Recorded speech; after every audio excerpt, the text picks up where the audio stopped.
मैं सोचा भी नहीं था कि सीएसके ऐसा खेलेगा। यानी आप सबने सोचा था कि भाई सीएसके का कुछ नया बदलाव किया है, कुछ नए टीम का साथ आ रहा है तो कुछ अच्छा करेगा। मगर सीएसके ऐसा खेलेगा किसी ने सोचा भी नहीं था। और मैं आपको बता दूं सीएसके का आज बल्लेबाजी देखकर शायद लग रहा है कि महेंद्र सिंह धोनी के बिना सीएसके का क्या होगा। क्या होगा आप लोग जरूर कमेंट करें, क्योंकि भाई साहब 1 2 3 नहीं 21 रन पर 3 विकेट 4 विकेट गिर जाना। अब सोचो कि किस तरह की बैटिंग हो रहा था। वहीं पे अगर दूसरे टीम को देखा जाए आईपीएल में तो भाई 201 रन बना रहा है, 220 रन बना रहा है। भले मैच हार गया उससे कोई मतलब नहीं है, मगर 128 रन बनाया सीएसके, और वो भी मैच कितना कष्ट के साथ बताया आप लोग खुद सोच सकते हो।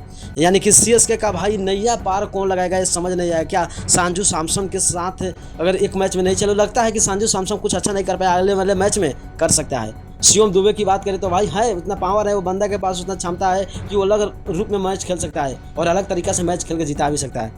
उसके बाद कार्तिक की बात करें तो नए बैट्समैन नए सोच के साथ आया है तो भाई कुछ अलग करेगा, ये तो सत्य बात है। आयुष महात्रे की बात करें तो भाई विश्वास तो सबका है कि आयुष महात्रे आने वाले दिन में कुछ कर सकता है, क्योंकि आयुष महात्रे जिस अंदाज में अंडर 19 में कप्तानी करके बल्लेबाजी करते हैं भाई साहब अलग ही पहचान बना चुके हैं। तो क्या लग रहा है कि आने वाले दिन में मैचेस जीतेगा। एक मैच से तो हम लोग ये पता भी नहीं कर सकते कि किसी टीम को जज भी नहीं कर सकते हैं, मगर आने वाले मैचेस में शायद अच्छा करे, यही विश्वास है, आस है। आपको क्या लगता है कि सीएसके जीतेगा या नहीं? अपना राय कमेंट करें और वीडियो को जितना हो सके उतना शेयर करें। धन्यवाद आप सभी को।